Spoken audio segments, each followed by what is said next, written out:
I don't know what your thoughts are on national health insurance.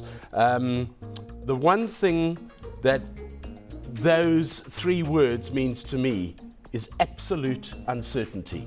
I don't know how it's going to work, where it's going to work, what it's going to work with, how it's going to work for me and you. And that's why we've put a panel together this evening to help us. We'd like to welcome Andre Jacobs, Business Unit Head of National Healthcare Operations at Aon South Africa, Alex van den Heever, Professor of Social Security at Wits, and Lerato Moloi, Municipal Outreach Officer with the South African Institute of Race Relations. Thank you, gentlemen and gorgeous lady, for joining me this evening. Alex, let me put the first question to you. Do you feel as uncertain as I do about this whole thing? The proposals as presented don't really provide much clarity on the strategic health reform that is being proposed. The term national health insurance technically means something different to what is being proposed. So, and included in the proposals include massive tax increases as well as institutional frameworks that don't entirely make sense. So yes, I would say that there's a fair degree of confusion. Mixed in with that, there are some proposals which are in the right kind of direction. But as a strategic framework, it is certainly far from clear what to expect. Is this insurance, Andre? Jeremy, yes, it is a form of insurance in the sense that everybody actually pays into a pool of money. The question that we have to ask ourselves is this the right approach for South Africa? My question rather is that I think we need to ask going forward is, do we need to engage with government now for a 3-month period and make decisions for something for 14 years to happen? And that will be with us for very long. Or is it actually important to set up a framework via NETLAC where we can actually engage constructively in the process going forward? And I think that is actually what is important. There's some good things that come out of the document that I think is important. And there's a lot of uncertainties, the type of things that Alex spoke about. And I think those uncertainties we can actually address if we engage properly via the NETLAC forum. Okay, Lerato, your feelings on this issue? My feelings are also some of uncertainty. Sure, okay, at least all of us are thinking along the same lines. I wasn't that wrong when I started the show, okay? No one can deny that public health care in the country is not functioning as efficiently as it should be. So I think the main problems with the healthcare system are there's not enough good governance, there's maladministration, long waiting periods, and I'm not sure that throwing money at that problem, like is suggested in the NHI, is going to fix those problems. That is exactly one of the points I was wanting to come to. And we've got to throw this into the mix here. The people who are being taxed to provide this service, which I don't think any of us would disagree, is the right thing to do, because our country, there are people in our country who need access to healthcare. But doesn't this just throw money into a pot which could be fraudulently used? Well, the proposals involve a very substantial tax increase, and they also involve sort of some institutional restructuring. On the tax increases that are proposed, they've pushed them down the line, and I would want to differ on whether or not this is insurance. It's not insurance. It's essentially an additional tax to fund largely a normal publicly driven, a public delivered health service. That is all that can be offered cost effectively in South Africa through those means. If the rules or the guidance that you have when you look at how much you tax the population is really how much the taxpayer can bear. You don't just increase taxes because you're thinking in a silo that healthcare has to be funded more than education. You've got to have some reasonable ground rules for the level of taxation within the system. And they're proposing an additional 3% of GDP as taxes. So yes, The additional taxes are very strange, let's put it that way, and there are very, very deep problems with the public system that no part of the document addresses. And I think the point about governance and accountability was mentioned. Not a thing in the document. You see, that's my problem, because if I'm going to be taxed more to provide health care for a larger population of the country, I do not mind, and I'll go on record saying I do not mind paying that extra tax if that extra tax is supplying health care to people who actually need it, and it's not going into the back pocket of somebody who's issuing tenders on behalf of national health insurance.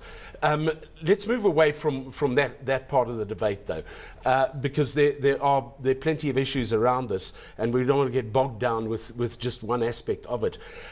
National health in the UK has been very effectively run for the last few years by primarily South Africans who are involved there.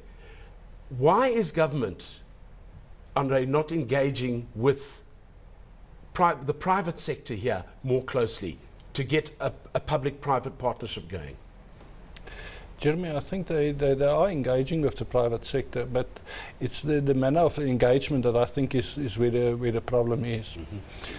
If I'm the private sector, I would actually be very concerned about the initiatives of government. If we for one moment actually think that government will actually get it right, I'm talking about the public sector, why do me and you actually purchase health insurance at this stage, or a medical scheme? Because we are scared to go to a public facility. And the medical scheme structure the benefits in a manner which based on that fear. I buy that because I am too fearful for the consequence if I don't have it. If the government can actually fix a public sector, think about the impact that will have on the private hospitals, how they need to compete then, and they need to compete on quality and on price. And medical schemes then have to actually compete on the basis of the value that I add and not a fear factor. And I think that brings a very interesting dynamic into the system. And I think that is something that we need to actually look forward. And to me, although there's a lot of uncertainty, I see that as a lot of opportunity. And I see that as a very interesting period in South Africa. The key ingredient is to fix the public sector. Parastatals have not performed. I think the vast majority of them have floundered. Are we not creating another parastatal here? Yes, I think one of the issues is the fact that this NHI will be a centralized sort of initiative. And many people have expressed worry and concern at that fact that in the UK, it's not centralized, so there's space for competition and quality care that is administered to patients. And so the problem with centralizing it and essentially making it a parastatal is that there could be more instances of corruption, and then effectively NHI won't work, and all that money and effort would be put towards something that essentially puts money in people's back pockets. Yeah. That is honestly a concern, I think, amongst a lot of people. Mark Arnold, the Principal Officer of Resolution Health Medical Scheme, has presented two scenarios around this. He said there is one possibility is that the lower income groups will cancel memberships of medical funds and use public services only. He said medical funds could lose up to 40% of their members as a result of that. And he said the second scenario is that the public sector will not have sufficient resources, and the quality of care will remain poor, and that will drive people into medical aid schemes. So they're two vastly different scenarios that he's presented. Where would you sit there, Alex? Well, the scenario where people drop off medical schemes is dependent on whether or not, on two factors. One is both the quality improvements in the state service, in which there would be a legitimate drop-off, provided people didn't have to pay for the public services, which higher income people have to at the moment. It's not free. Yeah. Public hospital care is means tested.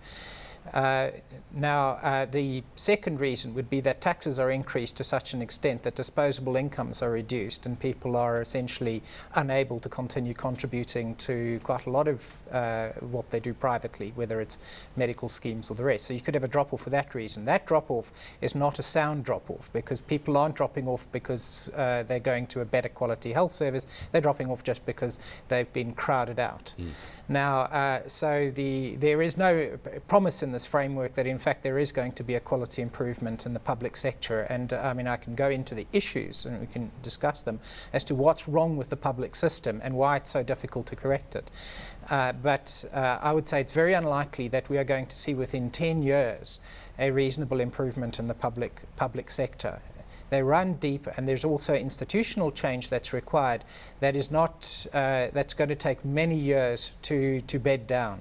And we've also had a substantial deterioration in the performance of the public system due to governance and accountability issues having essentially been destroyed in the framework. And because they're not prioritized, those particular aspects are not prioritized for reform.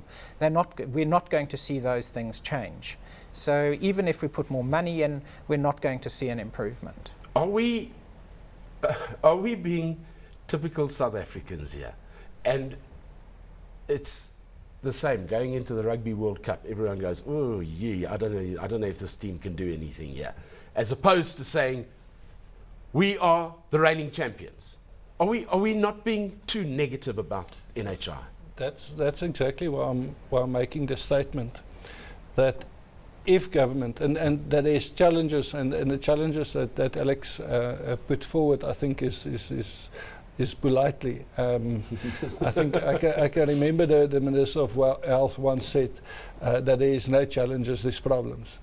And I think, but think for a moment, there's a hospital being built, the Nelson Mandela Children's Hospital, state of the art, and exceptionally good quality that I will be able to render. If you're a child, do you want to actually let your parents take you there? And I would think yes. If you're a parent, would you want to take your child there? Now, if that happens, how will that impact in terms of pulling people out of the private sector, or how will the private sector then actually start competing and with that? And on the other side, again, I get back to the medical schemes where Mark speaks about people dropping off. They will drop off also because they don't see value then in the private medical scheme environment. Which is what we would hope would happen. Which I think that is where we need to get a debate to, which I think is very good. So, no, I don't think we must be negative about exactly the same type of thing with the Soccer World Cup where we said we will never be able to pull it off. I think we need to actually be very positive about it and try and find solutions. And that is why I'm talking about this progressive engagement via NEDLAC, engaging with government from business and saying, what do we need to achieve? How do we actually achieve that? And are we on the right path? And how we get there in the end, I think is going to look totally different than what is proposed in the green paper. Alex alluded to it that it's called a national health insurance, but it's not really technically a national health insurance and aspects like that.